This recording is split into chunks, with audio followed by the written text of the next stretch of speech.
Assalamualaikum. Gimana kabarnya teman-teman di rumah? Alhamdulillah. Yeay. Baik. Kalian tahu nggak siapa Imam Madhab? Itu apa ya? Nah, pada video kali ini kita akan PDKT bareng. Siapa sih Imam Madhab? Yang mana mereka adalah pencetus ilmu fikih. Nah, oleh karena itu, mari kita simak bersama dan kita belajar bareng-bareng. Alhamdulillah wassalatu wassalamu ala rasulillah wa ala alihi wa sahbihi wa mawalah. Pemirsa yang berbahagia, kita akan kembali melanjutkan pembahasan mengenal fikih. Dan berikutnya kita akan mengenal para imam madhab yang 4, yaitu Imam Abu Hanifah, Imam Malik, Imam Asy-Syafi'i, dan Imam Ahmad rahimahumullahul jami'. Yang pertama, kita akan mengenal siapakah Imam Abu Hanifah. Abu Hanifah bukan nama asli, tapi dia kunyah. Nama aslinya adalah An-Nu'man bin Thabit bin Zuti At-Taimi. Nu'man bin Thabit, itu yang terkenal ya. Beliau lebih dikenal dengan kunyahnya dibandingkan nama aslinya. Dan semacam ini banyak. Ada sebagian orang yang dia lebih dikenal dengan kunyahnya dibandingkan nama aslinya.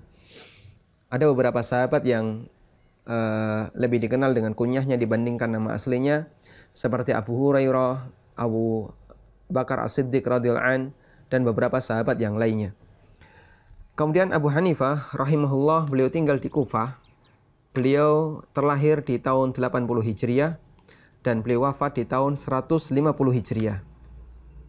Karena itulah ulama mengatakan ketika Abu Hanifah wafat, terlahir Imam Syafi'i. Karena Abu Hanifah wafat di tahun 150 Hijriah dan di tahun yang sama 150 Hijriah juga menjadi tahun kelahiran Imam Syafi'i rahimahumullah. Kemudian Abu Hanifah rahimahullah, beliau ada yang mengatakan dalam satu riwayat beliau pernah bertemu dengan 4 sahabat. Yang pertama adalah Anas bin Malik, kedua Abdullah bin Abi Aufa, yang ketiga Sahal bin Sa'ad As-Sa'idi, kemudian yang keempat adalah Amir bin Wathilah radhiyallahu ta'ala anhum ajma'in. Dan karena beliau pernah bertemu dengan sahabat, maka posisi Abu Hanifah masuk dalam generasi tabi'in, masuk dalam generasi qurun mufaddalah, yaitu di posisi tabi'in. Dan ini istimewa karena Rasulullah SAW menyebutkan bahwa qurun mufaddalah, generasi terbaik di tengah umat ini, itu ada 3 generasi. Yang pertama, generasi para sahabat. Kemudian, dan mereka adalah orang-orang yang bertemu Rasulullah SAW. Kemudian yang kedua, generasi tabi'in. Mereka muridnya para sahabat atau yang pernah bertemu para sahabat. Dan yang ketiga, generasi tabi'in. Mereka yang bertemu tabi'in atau yang pernah menjadi muridnya para tabi'in.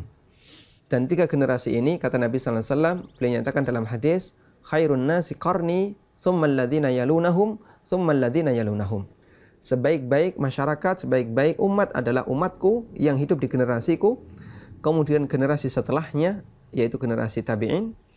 Thumma alladhina yalunahum, kemudian generasi setelahnya, yaitu generasi tabi'in. Karena itulah 3 generasi ini diistimewakan dalam Islam, mengingat adanya pujian dari Rasulullah SAW dalam hadis yang beliau sampaikan.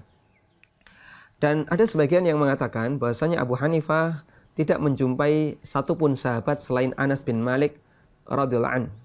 Dan dari Anas bin Malik beliau meriwayatkan sebuah hadis, thalabul ilmi faridatun ala kulli muslim. Apapun itu, selama Abu Hanifah rahimahullah pernah bertemu dengan salah satu di antara sahabat Nabi, maka beliau termasuk ulama yang masuk dalam golongan generasi tabi'in. Kemudian gurunya Imam Abu Hanifah cukup banyak, dan di antara guru yang paling terkenal, di mana guru ini yang paling banyak Abu Hanifah menimba ilmu darinya, adalah Hammad bin Abi Sulaiman. Dari sinilah Abu Hanifah rahimahullah banyak belajar hadis dan banyak belajar fikih dari beliau. Dan ada satu keistimewaan yang dimiliki oleh Abu Hanifah rahimahullah. Beliau termasuk ulama yang sangat ahli dalam bidang qiyas, ahli dalam bidang fikih.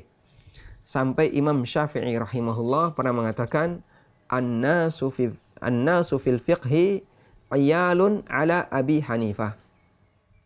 An-nasu fil fiqhi iyalun ala Abi Hanifah. Semua manusia dalam masalah fikih itu iyal ala Abi Hanifah. Itu adalah keturunan. Iyal itu artinya keluarga. Keluarga Abu Hanifah.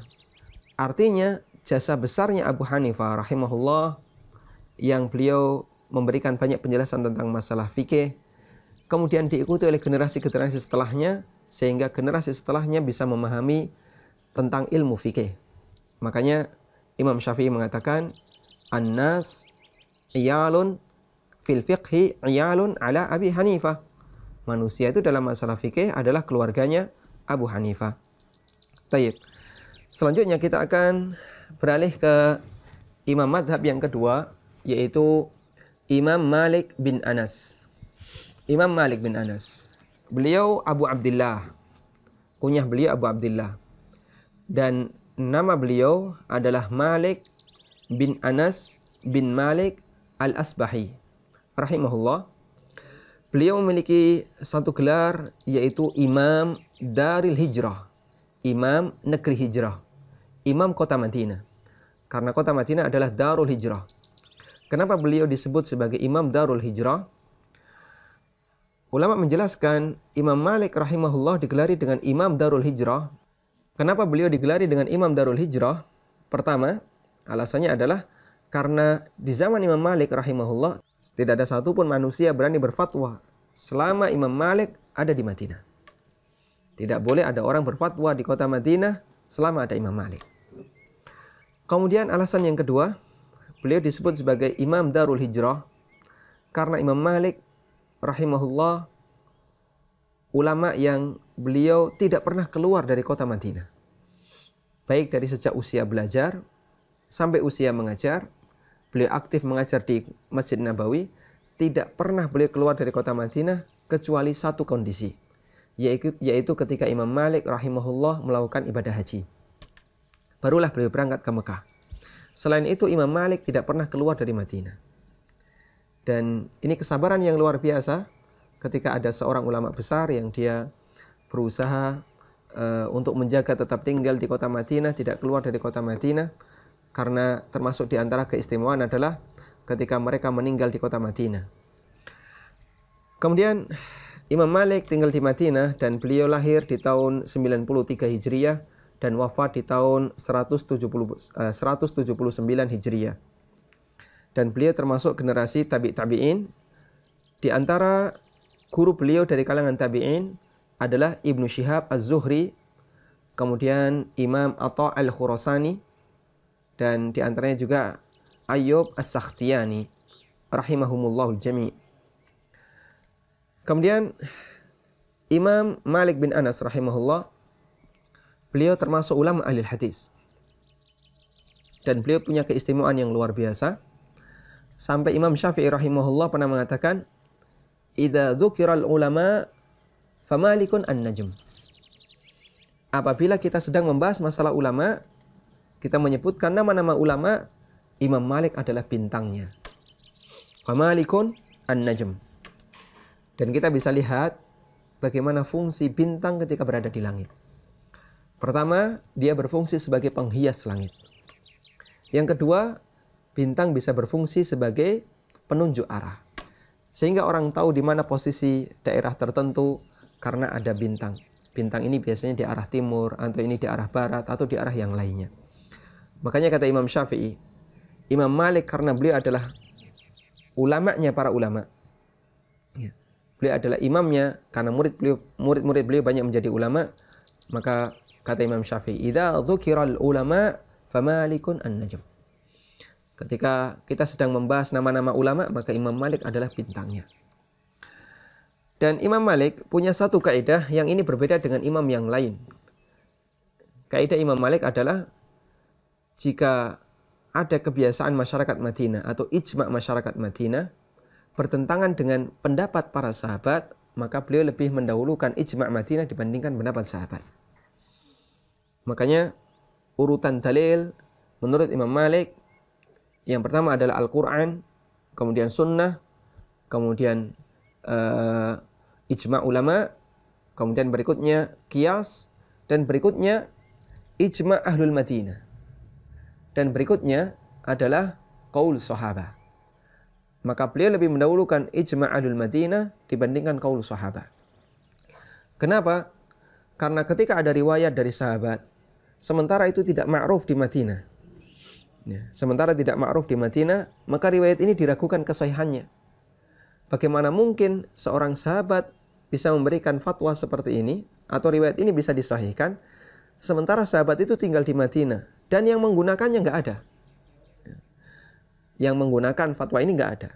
Sementara masyarakat Madinah justru memilih pendapat yang lain, yang berbeda. Berarti apa yang diikuti oleh masyarakat Madinah punya dalil yang lebih kuat dibandingkan pernyataan sahabat tadi.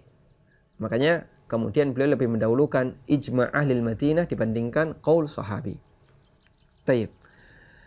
Dan ada banyak sekali keistimewaan yang dimiliki oleh Imam Malik, dan untuk mazhab Malikiyah ini banyak tersebar di daerah Afrika bagian utara. Mesir ke arah barat ya. Ada Mesir, ada Libya, ada Maghrib ya.